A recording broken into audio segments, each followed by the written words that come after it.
vulgaridad el extremismo en que ha caído el Ministerio Público. Lo veo como una vulgaridad.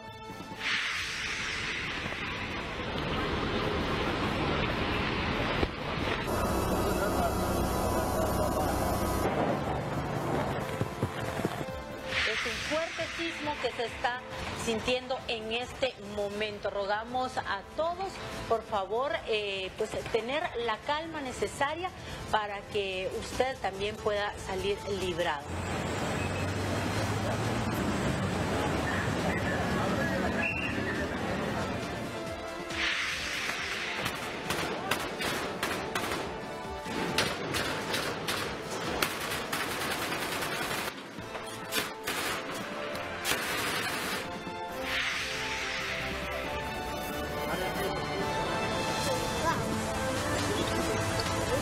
He's eating bugs.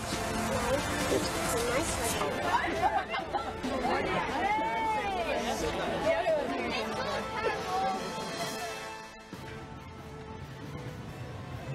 Comenzamos en Venezuela. Estas son las imágenes que han sido difundidas en las redes y donde se ve con el círculo rojo cómo le disparan a quemarropa a un joven manifestante que estaba armado solamente, tenía en la mano una piedra, le disparan. Después vamos a mostrar las fotos, cómo se ve la forma tan cercana. Ahí está, ahí cae en la pista y luego se acerca a otro de los jóvenes con estos escudos hechos artesanales.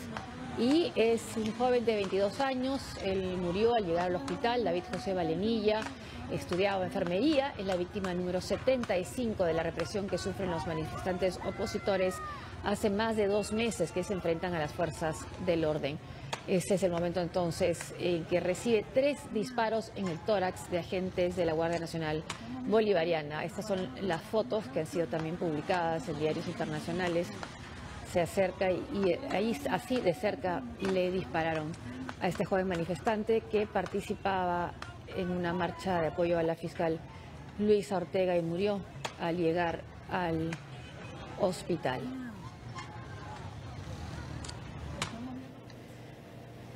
Buenas noches, los saluda Josefina Townsend, esto es TV Perú Mundo. Hoy nos acompaña Francisco de la Hunde. Francisco. Vamos a ir en Venezuela para luego comentar estas informaciones de hoy. El presidente Nicolás Maduro acusó a la fiscal general Luisa Ortega de traición y de tener ambiciones presidenciales con su rechazo a la Asamblea Constituyente. El chavismo ha lanzado personajes clave como candidatos a la Asamblea, entre ellos la ahora ex canciller Delcy Rodríguez y a la primera dama. Nicolás Maduro asegura que la fiscal Luisa Ortega tendría aspiraciones presidenciales. Durante una rueda de prensa ante corresponsales de medios extranjeros, el mandatario venezolano demandó a la titular del Ministerio Público a no caer en el extremismo de la oposición. El extremismo en que ha caído el Ministerio Público. Lo veo como una vulgaridad.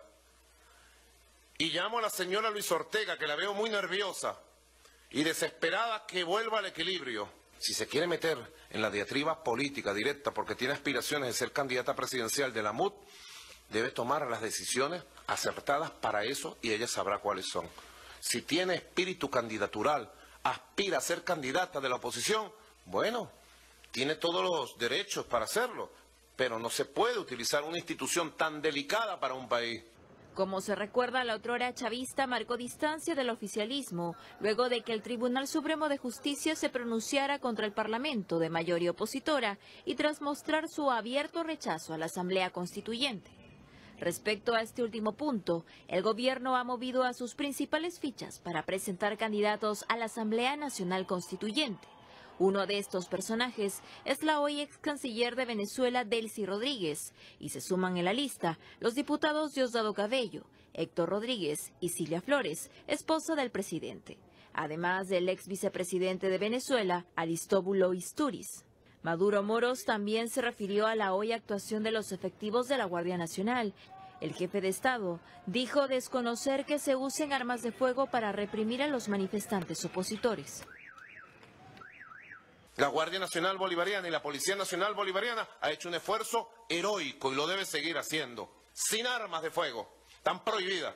Sin escopeta de perdigones, tan prohibido. Con agua y el gasecito lacrimógeno que está permitido, solamente. Aunque el gobierno diga que no se arremete con violencia a los manifestantes, hoy ocurrieron nuevos casos de represión en el sector de Chacaito y Altamira en Caracas.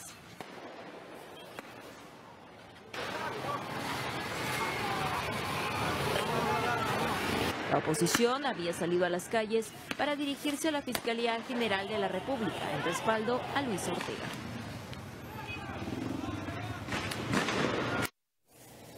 Para poder postular a la Asamblea Constituyente, Delcy Rodríguez dejó la Cancillería de Venezuela. Como hemos comentado, en su reemplazo fue designado el vicecanciller Samuel Moncada, quien, al igual que Rodríguez, es un defensor de las políticas del actual mandatario. Moncada, dijo un coronel venezolano, se desempeñó como ministro de Educación en los periodos 2004-2006, además de haber sido director de la Escuela de Historia de la Universidad Central de Venezuela. El trabajo diplomático no será nuevo para él, porque tiene experiencia en debates internacionales como embajador de Venezuela ante la OEA, cargo que venía desempeñando desde el 27 de marzo de este último año, que además protagonizó un enfrentamiento, una discusión en la entrada a la reunión de la OEA en Cancún. Varias cosas, ¿no? Se dice que no se usa armas, ha dicho Maduro, pero lo hemos visto en las imágenes que se han usado y han matado a un joven. Y sobre la fiscal, lo que ha dicho hoy día Capriles es que es momento de pasar no solo de la defensiva, sino a la ofensiva. Y le ha sugerido que revele expedientes que tiene en su poder, ha dicho, sobre antecedentes de los funcionarios del gobierno. Así es, falta ver ahora la respuesta de ella, ¿no? Pero efectivamente ella está actuando, incluso ya ha pedido en algunos casos que se procese a militares o personas de la Guardia Nacional que han participado de esta represión sumamente violenta, ¿no? Entonces se está convirtiendo ella efectivamente en una pieza importante de la oposición, ¿no? Y con esta sugerencia de Capriles prácticamente la están incorporando ya casi oficialmente a las filas de la oposición, ¿no? Esa marcha era en su defensa. Claro, entonces y bueno, y todo eso en medio de un contexto en que todos estos cambios que han habido a nivel de la cúpula del régimen, ¿no? Donde se cambia, por ejemplo, al jefe de la Guardia Nacional, el general Padrino, que se mantiene con ministro de Defensa, pero que se le retira el comando estratégico de operaciones de las Fuerzas Armadas, en fin, todo un endurecimiento y una serie de nombramientos que indican un endurecimiento del régimen, ¿no? Y que no presagia nada bueno para lo que pueda ocurrir, ¿no? Y con este tipo de cosas se inciden con lo de ahora, que probablemente digamos... Y sin intención de detenerse y apostando por sus pesos pesados para la constituyente. Claro, como la ex canciller, efectivamente, Delcy Rodríguez, el propio Cabello también, ¿no? Y es un poco la misma táctica que han seguido siempre, ¿no? Porque esto de hacer una constituyente es para, de alguna forma, dejar de lado a la Asamblea también, como hicieron también con las muchas alcaldías o gobiernos regionales, digamos, en manos de la oposición, ¿no? En el caso de Caracas es muy claro, ¿no? Un alcalde de oposición y se nombra un funcionario que al final le arrebata gran parte de las competencias al alcalde de Caracas, ¿no? Entonces, aquí se está haciendo algo parecido, ¿no? Ahora, Delcy Rodríguez se puede ir de alguna manera satisfecha con su papel en la OEA, porque consiguió que no se emitiera el pronunciamiento duro contra su país. Claro. Ahí efectivamente otra vez han jugado su papel los aliados caribeños, ¿no? Estos aliados que se han beneficiado durante mucho tiempo, aunque ahora, bueno, Venezuela tiene problemas para seguir con esta política, pero durante mucho tiempo se han beneficiado del petróleo barato de Venezuela, ¿no? Y bueno, de alguna forma han permitido o impedido que se diera pues una resolución que al final fuera firme con Venezuela. Ahora, ¿a qué va el Tribunal de Suprema Justicia al momento de decir que sí se abra juicio contra la fiscal Luis Ortega, ¿no? Porque si bien eso sí le corresponde determinarlo, la decisión final está en manos de la Asamblea Nacional y la Asamblea Nacional, por mayoría opositora, no la va a destituir.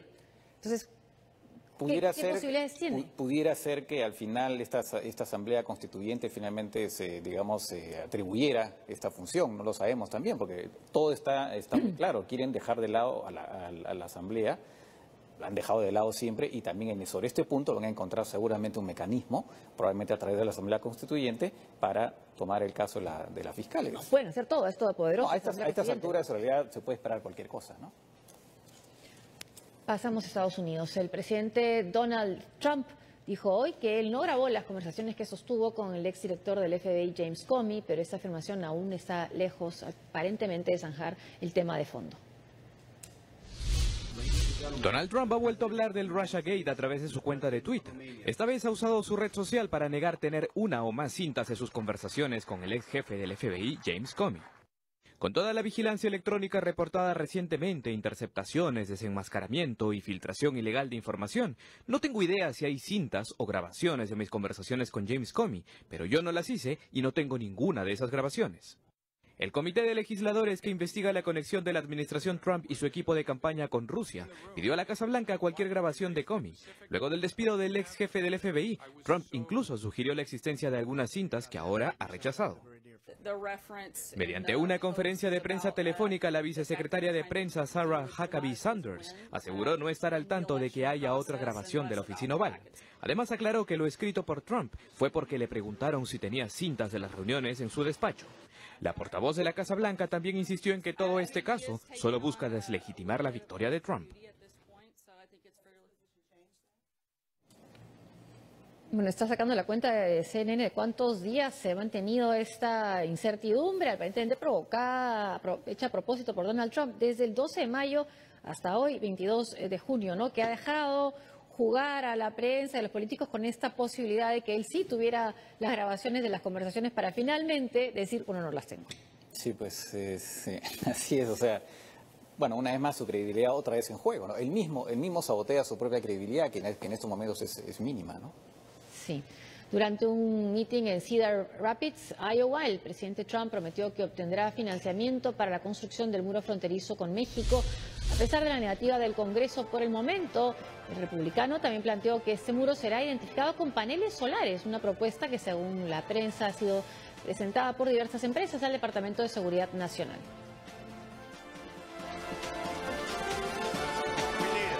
Construiremos la pared. La necesitamos. Tenemos que evitar que las drogas fluyan. Ya saben, la gente no se da cuenta. Estamos gastando mucho dinero en diseño.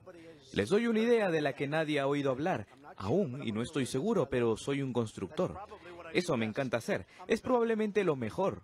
Y estamos pensando en algo que sea único. Estamos hablando de la frontera sur, mucho sol, mucho calor. Estamos pensando en construir la pared como un panel solar que genere energía y se pague a sí mismo.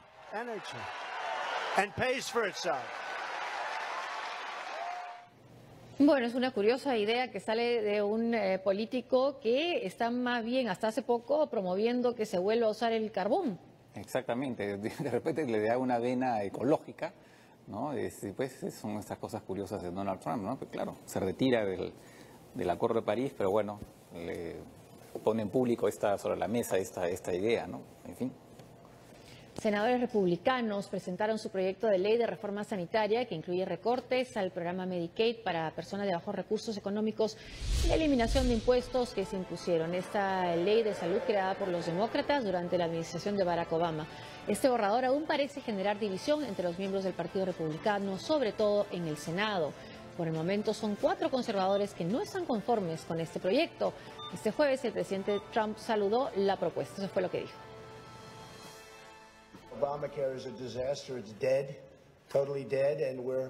Obamacare es un desastre. Estamos poniendo un plan hoy que va a ser negociado. Nos encantaría tener el apoyo de algunos demócratas, pero son obstruccionistas. No van a apoyar. No vamos a conseguir uno, no importa. Lo bueno es que esperamos conseguir algo hecho y será algo con el corazón y muy significativo. Bueno, esto de Obamacare ha sido una de las banderas principales, ¿no? De revocar y restituir o reformar Obamacare, la bandera de Barack Obama, ha sido uno de los puntos principales de la campaña, ¿no? Acabar con esto. Es un tema además que con lo que está de acuerdo, estaba por lo menos hasta hace poco con la gran mayoría de republicanos, ahora parece que ya no tanto. Así como ha sido, por ejemplo, el cambio de política con Cuba. Y lo está quizás pudiendo cumplir más, o la COP20, el Acuerdo de París. En este caso le está costando, pero le está costando por la oposición dentro de su ahora propio partido. Claro, lo que pasa es que hay encuestas que indican que hay un rechazo mayoritario, ¿no? Lo que pasa es que lo grave es que no es solamente, digamos, de alguna forma reemplazar al Obamacare, sino que se está tocando también el Medicaid, o sea que son 2 programas. Al comienzo Donald Trump ha dicho que el Medicaid no lo iba a tocar, ¿no? Que se iba a encargar únicamente de Obamacare, pero al final con esta norma... ¿Qué consiste Medicaid para hacerlo? Claro, sí, Obamacare, para empezar, Obamacare es un sistema de seguro obligatorio para aquellas personas, por ejemplo, que están en condiciones de pagar un seguro, ¿no? Con un subsidio, ¿no? Bueno, personas que trabajan, pero personas que están en condiciones de pagar un seguro. El Medicaid es para personas personas las personas más pobres, representan más o menos el 20% de la población, ¿no? Entonces es la gente más vulnerable, ¿no? Y eso es un programa que existe desde antes, y lo grave es que este proyecto de ley no solamente ataca el Obamacare, sino también el Medicaid. Entonces, eso es lo que está haciendo retroceder a muchos republicanos, porque se dan cuenta que las encuestas les dicen, ¿no? Que están muy preocupados porque esto va a recortar fuertemente los gastos en materia incluso de Medicaid, ¿no? Y además hay documentos hechos en el propio Capitolio donde se habla de millones de estadounidenses que perderían su seguro. Exactamente. Si esto llega a pasar y ser ley. Ahora pasó en la Cámara de Representantes, ¿no? En el Senado, donde está encontrando oposición. Y la primera vez sí, ni siquiera se llegó a votar, ¿no? Claro. Ahora se espera que... Bueno, hay elecciones... que por lo menos haya aunque sea tres republicanos, dicen los cálculos que hayan tres republicanos que al menos que no voten esto, y la ley no pasa, ¿no? Estarán pensando en su reelección. Claro. Luego de su reunión con el primer ministro israelí, el hijo político y asesor principal de Donald Trump, Jared Kushner, se reunió con el presidente de la Autoridad Palestina, Mahmoud Abbas. Esto como parte de los esfuerzos por reanudar los acuerdos de paz entre los estados de Israel y con Palestina. Funcionarios estadounidenses. Según funcionarios estadounidenses, este viaje tiene como objetivo establecer una nueva fase de las negociaciones, pero consideran que tanto Kushner como Jason Greenblatt, el representante de Trump en las negociaciones internacionales, volverán a menudo a Medio Oriente.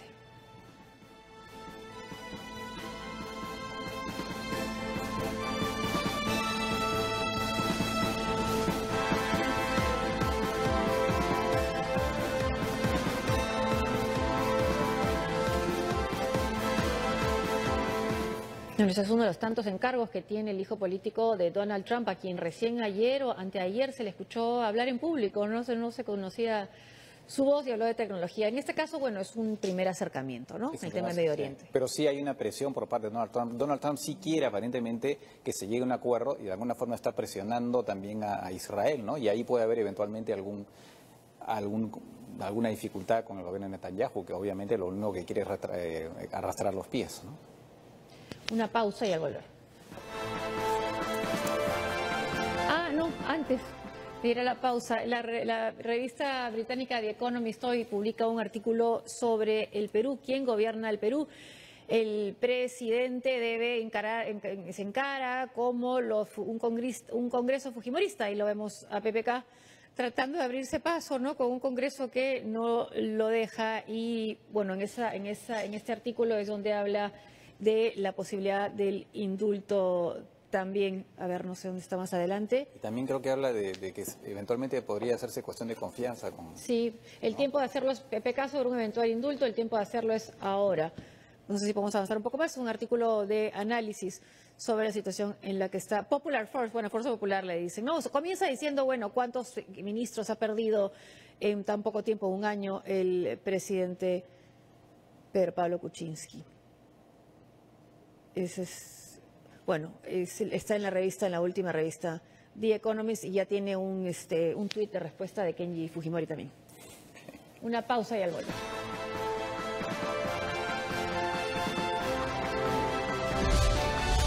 Un proyecto antiterrorista de Macron causa polémica además. Adiós a la histórica mezquita de Al-Nuri en Irak.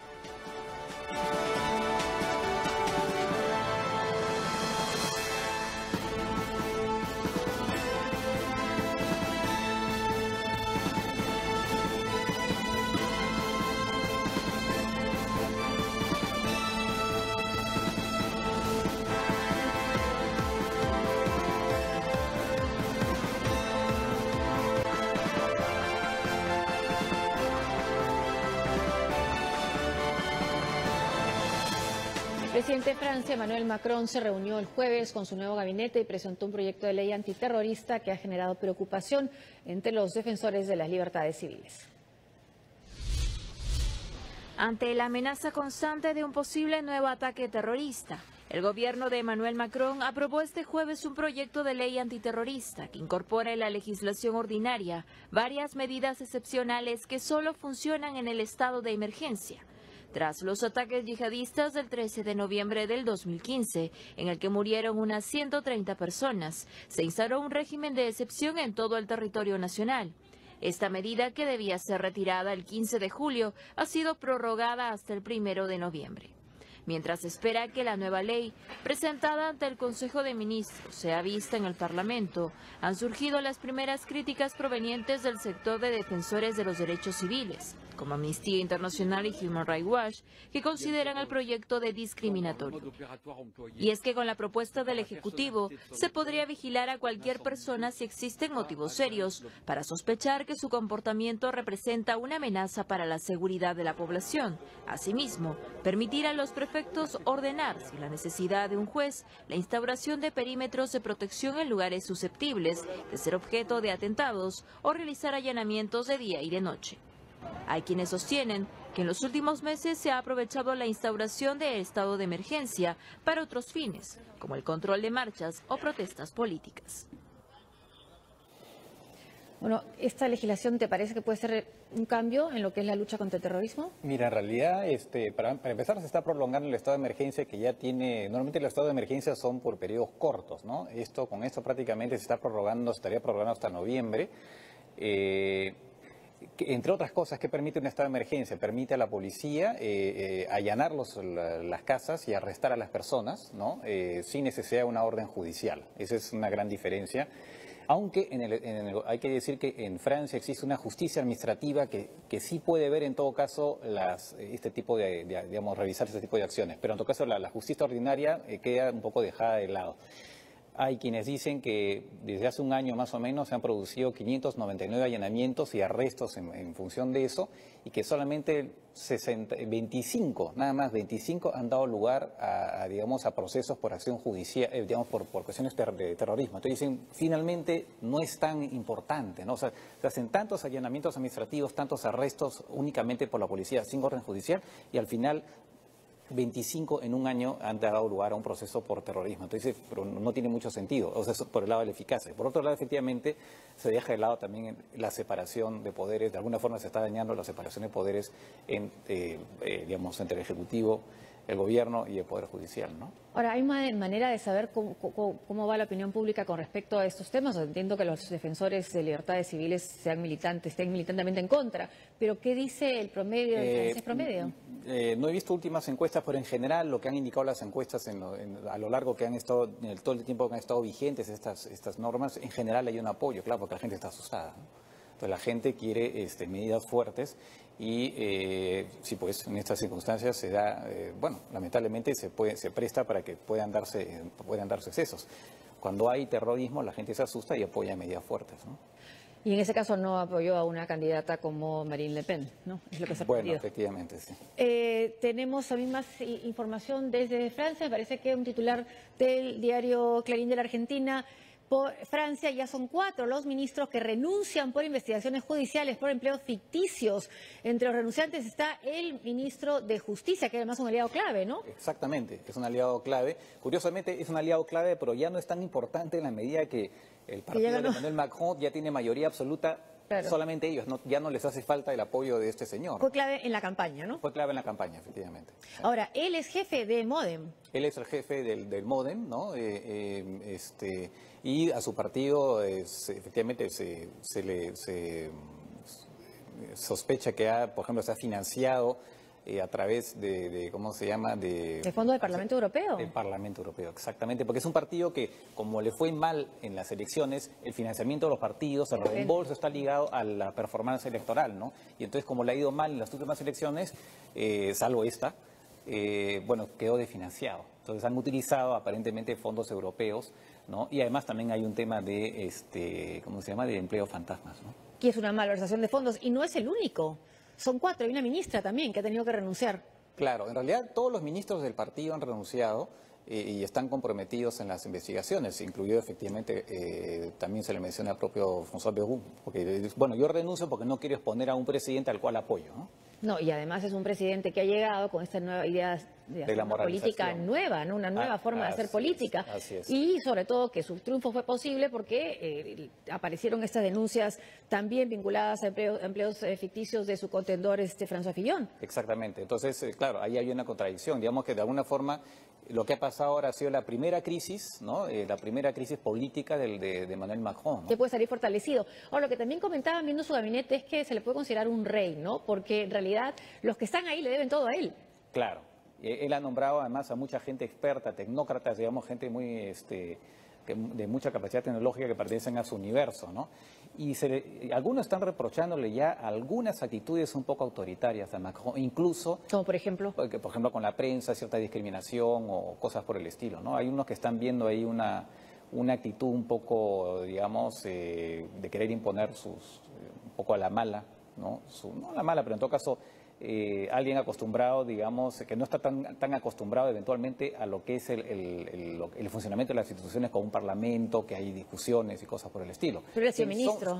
Sí, pero ha sido ministro por corto tiempo, ¿no? Pero claro, son insinuaciones, hay algunas preocupaciones, hasta el momento no hay nada concreto, pero sí hay ha habido sí una declaración de varios diarios preocupándose por algunas actitudes un poco, digamos, discriminatorias por parte de Macron en lo que se refiere a la prensa. Bueno, tienen todo el poder político y, bueno, también toda la responsabilidad ahora, ¿no? Sí, claro. Los habitantes de Mosul despertaron este jueves sin la imagen del icónico minarete inclinado. El Estado Islámico destruyó la histórica mezquita Al-Nuri ante el avance de las tropas iraquíes. La mezquita se suma a una larga lista de monumentos históricos destruidos por los yihadistas desde que declararon su califato.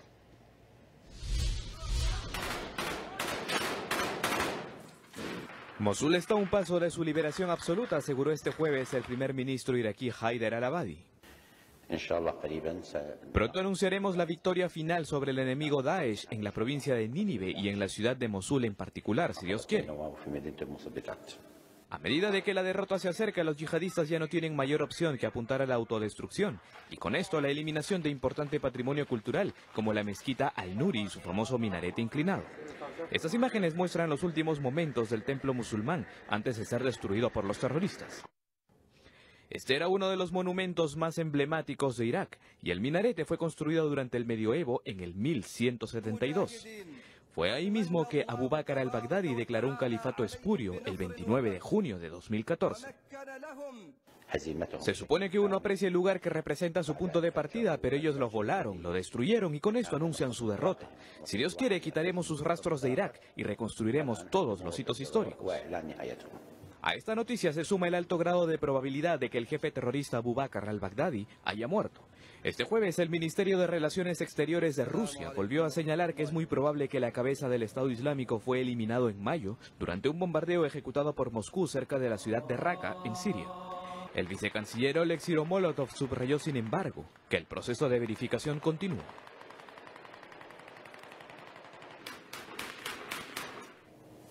Bueno, esta es una batalla clave y también está la de Raqqa, ¿no? ¿Qué va a significar, en este caso, Mosul para el Estado Islámico perderlo?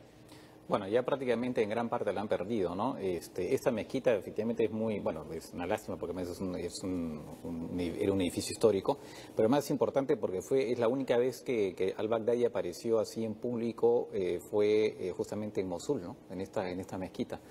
Y representa aparentemente lo que muchos especulan es que para el Estado Islámico les iba a ser absolutamente intolerable ver a las fuerzas iraquíes, digamos, tomando la mezquita como un símbolo ya de la caída definitiva, digamos, de la liberación definitiva de Mosul, y eso habría originado aparentemente la decisión de destruirla, ¿no? Pero, y claro, esto por el valor simbólico, dices tú, porque esta es la imagen, ¿no? Así es, digamos, así es. Más representativa del poder al que llegaron a tener en el ISIS cuando capturaron Mosul y autoproclamaron su califato, además con la idea de tener un territorio controlado, ¿no? A diferencia de Al-Qaeda, por ejemplo, que actuaba en las cuevas de Afganistán. Ellos no, ellos dijeron, esto va a ser un califato, va a tener sus reglas, bueno, su sistema, pagando impuestos o que fuera mayormente extorsiones, pero en fin, esa era su manera de organizar su terrorismo. Ahora, en el caso, no ha sido el único caso en que han derrumbado edificios icónicos y monumentales, ¿no? Vestigios. Sí, bueno, lo que pasa es que, por ejemplo, como una política que forma parte de su extremismo, ellos han destruido todo lo que eran mausoleos, ¿no? Tumbas, digamos, casi mausoleos de personajes religiosos importantes del Islam. ¿Por qué? Porque ellos consideran que cuando se construyen mausoleos, de alguna forma lo que se está haciendo es un templo en el cual se venera, ¿no? digamos, a este personaje, a la única persona que se puede venerar finalmente es a Dios, a Alá, ¿no? Por eso que, por ejemplo, en Arabia Saudita, que tiene esta ideología wahabita de la cual se inspira al final el Estado Islámico, las tumbas son absolutamente sobrias, ¿no? Son sobrias porque lo que se quiere es que no haya la posibilidad de que se rinda culto de alguna manera a un personaje. Para ellos es inimaginable, por ejemplo, lo que pasa con la religión católica, donde, por ejemplo, la gente va al santuario de Santa Rosa o de San Martín, digamos, a rendirles, ¿no? a rezar ante ellos. Eso para ellos es absolutamente lo que tampoco hay en ¿no? las iglesias protestantes, ¿no? Exactamente. Tampoco hay, claro. Pero en este caso es una radicalidad aún mayor. Una pausa y al volver. No, hay una nueva, la información antes de irnos a la pausa está acá.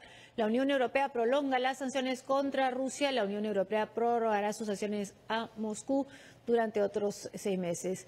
Donald Tusk agreed, la Unión Europea extenderá las sanciones económicas contra Rusia por no haber implementado el acuerdo de Minsk. Bueno, era algo que se veía venir porque evidentemente no lo ha implementado, ¿no? Sí.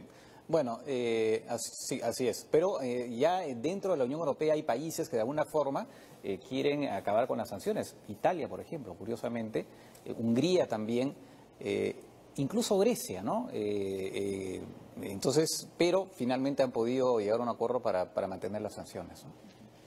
Al menos 34 personas han muerto y otras 60 han quedado heridas en Afganistán tras la explosión de un coche bomba. El atentado tuvo lugar frente a una sucursal del Banco Kabul en la provincia de Helmand, al sur del país.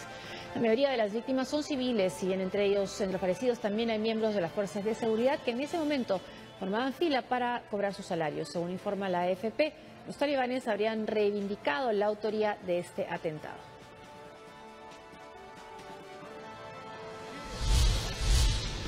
Al volver, cientos de edificios podrían correr la misma suerte que la Torre Grenfell. Además,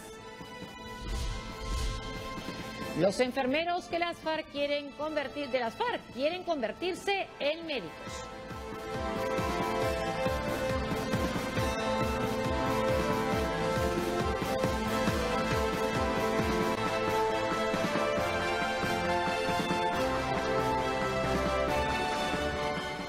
Amigos y familiares despidieron este jueves a Otto Warmbier, el joven de 22 años que estuvo preso en Corea del Norte y murió en Estados Unidos luego de llegar en coma tras varios meses de estar así. Por lo menos 2.500 personas acudieron hasta la escuela secundaria de Wyoming en Cincinnati, donde Warmbier fue velado. El centro médico de la Universidad de Cincinnati aún no tiene clara la causa exacta de la muerte y también se han negado a proporcionar detalles. Los familiares del joven han pedido que no le practiquen una autopsia.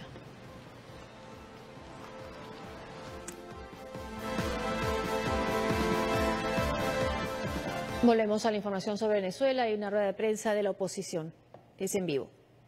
Y denuncie si esto es verdad. Yo creo que eso debe denunciarlo a la Fiscalía. Si es verdad que le están impidiendo el acceso al Ministerio Público a un evento legal de investigación donde debe participar la Fiscalía. Y si es así, bueno, hacernos todos eco a esta denuncia, que ya no serían solamente tribunales militares, sino serían autopsias militares, lo cual estaría totalmente al margen y fuera de la ley. No te lo puedo asegurar porque estamos en este recinto, en esta rueda de prensa, pero creo que la Fiscalía debería ser la primera en pronunciarse si esta información es cierta y que están negando el acceso a ellos, una investigación que le corresponde. Bien, amigos de BPI TV, Venezolanos por la Información, eran las declaraciones del diputado José Manuel Olivares, a quienes ustedes han escuchado. Bueno, era ya el final de esta conferencia de prensa que ha convocado la Mesa de la Unidad Democrática por la muerte del joven de 22 años con un disparo a quemarropa. Tenemos el último video que ha salido de este momento, que ha sido difundido por el diario Nacional. Lo vamos a ver acá. Además, son 35 heridos, se ha informado de esta última marcha que era en respaldo a la fiscal Luisa Ortega. Es el Diario Nacional, unos pocos que está informando constantemente sobre las marchas y las protestas. Hay otros que... Está bajo amenaza de ser prácticamente expropiado, ¿no? Sí, uno entra al Universal y parece que fuera a otro país. A ver, ahí está.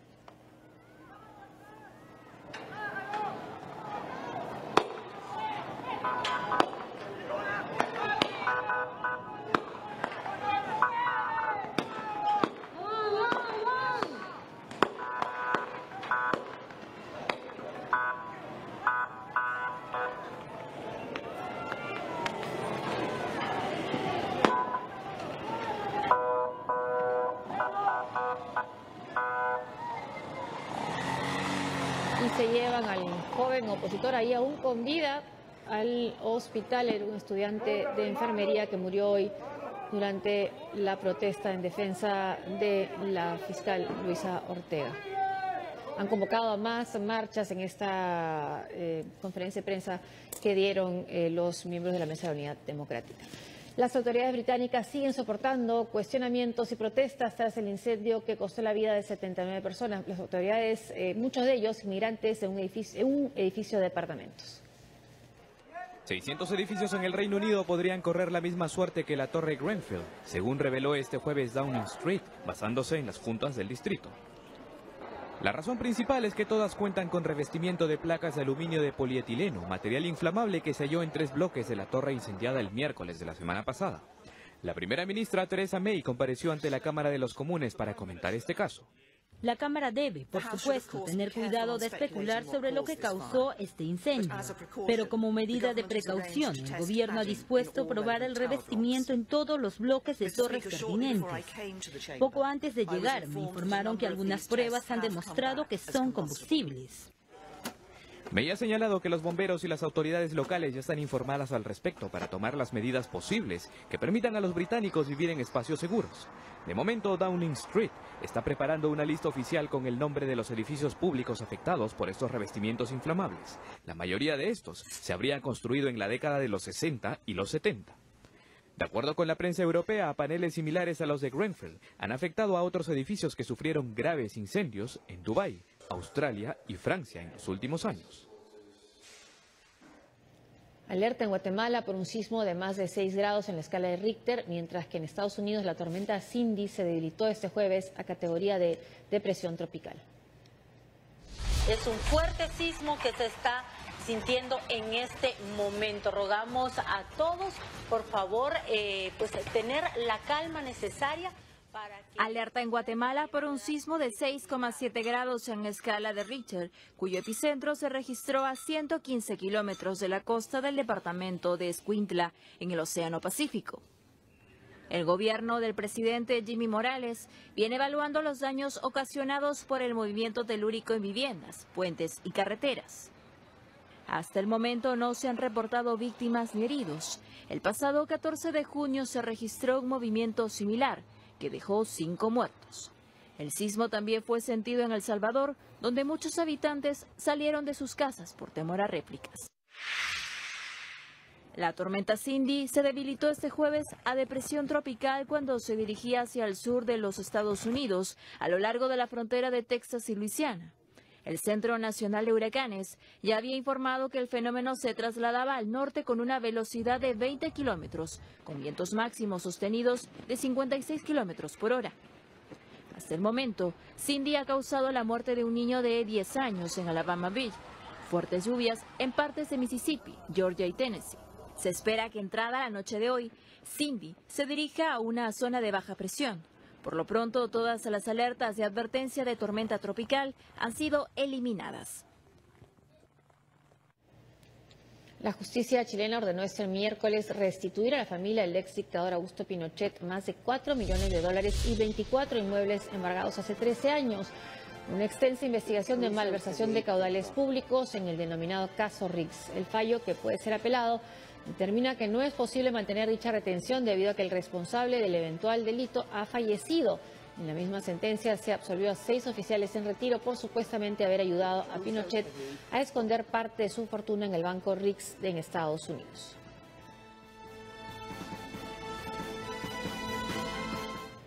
Enfermeros de las FARC que salvaron vidas en medio de los combates en Colombia quieren ser médicos tras dejar las armas. Algunos aspiran a conseguir una de las 500 becas para estudiar medicina que ofreció Cuba a la guerrilla.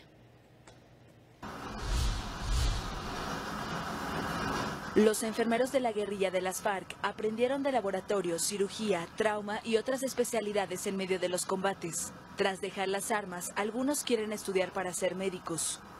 Yo quiero aprender a terminar de lo que me falta, porque yo sé que a pesar de que nosotros tenemos unos conocimientos, nos falta todavía en las cosas, porque yo pienso que de todas maneras uno no se las sabe todas, y porque de todas maneras nosotros necesitamos de tener ese cartón que diga que somos médicos para poder empezar a atender. Joana Japón lleva 17 años trabajando en las FARC. Ahora está concentrada en Guaviare, en uno de los 26 puntos donde los 7.000 rebeldes dejan sus armas en manos de la ONU y transitan a la vida civil. Esta enfermera aspira a una de las 500 becas para estudiar medicina que ofreció Cuba a la guerrilla, pero mientras tanto colabora con la doctora designada en esta zona de concentración. Ha sido un intercambio de conocimientos, tanto de toda la experiencia que ella ha tenido durante estos años, más pues yo le he intercambiado la parte teórica y práctica que yo había tenido con mis profesores y en los lugares que yo he trabajado.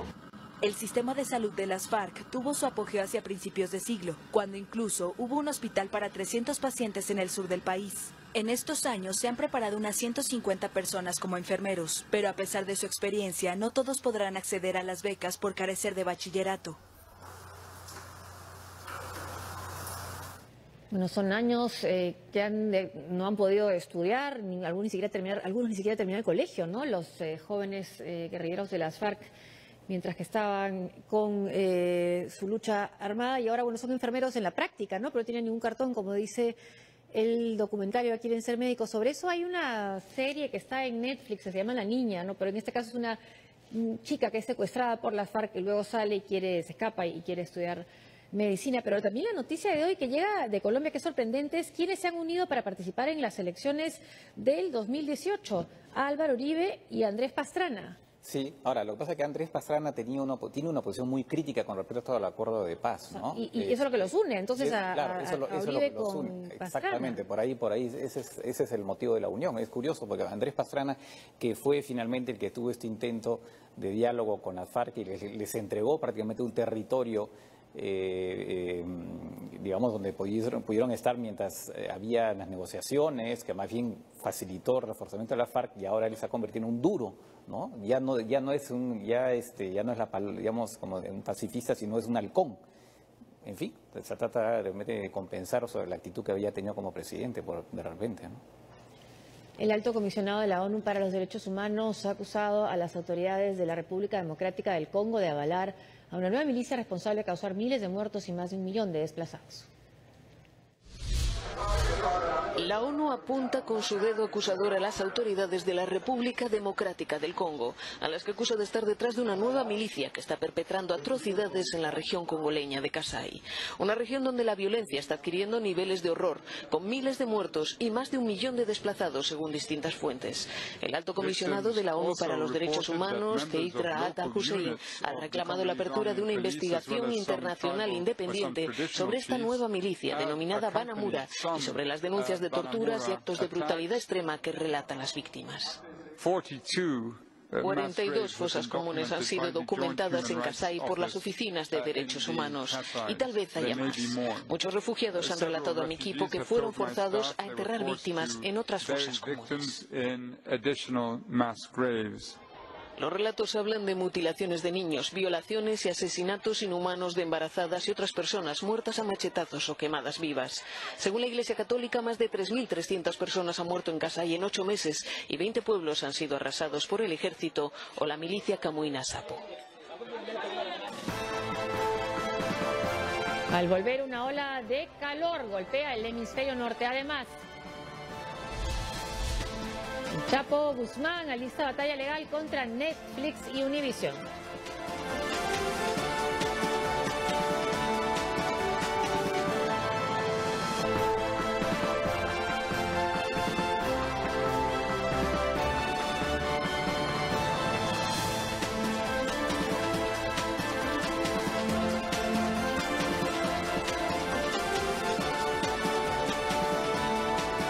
El Chapo Guzmán demandará a Netflix y Univision por usar su nombre sin autorización y por supuestamente ocasionarle un daño moral a su imagen con la serie que producen. El abogado del narcotraficante informó que espera las órdenes de Guzmán para iniciar el proceso, que también incluirá el pedido de parte de las ganancias que genere la producción. La plataforma de videos aún no responde a esta polémica. Para él sigue siendo un gato más de narco.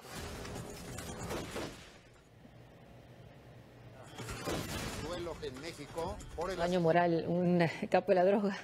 Sí, pues, efectivamente. Gran parte de Europa enfrenta una ola de calor, la más fuerte de los últimos años. En Francia los termómetros marcaron 27 grados, mientras que Londres tuvo su día más caluroso desde 1976. Cuando calienta el sol, a veces es necesario tomar algunas medidas para aliviar los efectos de las altas temperaturas. Algunas muy obvias, otras solidarias y otras extremas. De Estados Unidos a Europa, todo el hemisferio norte está sufriendo la ola de calor más fuerte de los últimos años. En Francia, por ejemplo, la temperatura ha llegado a un máximo de 37 grados centígrados, mientras que en Arizona se ha previsto una temperatura máxima de 49 grados, provocando la suspensión de vuelos porque simplemente los aviones no pueden despegar. El calor, obviamente, no debe ser motivo para no divertirse. En Berlín, miles de personas se reunieron para celebrar la fiesta de la música y disfrutar los cócteles Frozen, que no es otra cosa más que tragos congelados. En la actualidad tenemos 6 sabores de hasta 11% de alcohol. Trabajamos con fruta fresca. Tenemos daiquiri de fresa, daiquiri mango y gin and tonic. Todo está muy bien. En el Reino Unido, por su parte, un grupo de escolares de la Academia Exeter hizo una protesta de uniforme vistiendo faldas, porque sus maestros le impidieron ir con pantalones cortos a clases. Ellos han asegurado que el calor es demasiado fuerte para usar pantalones. De hecho, el miércoles fue el día más caluroso en Inglaterra desde 1976, según la Oficina Meteorológica Británica.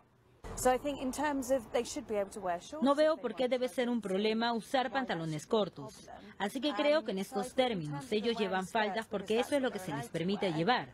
Me parece genial, brillante protestar y decir, bien, si no podemos usar bermudas, entonces usaremos faldas. Bien por ellos. Ellas pueden usar faldas todo el año y nosotros tenemos que sentarnos ahí sudando.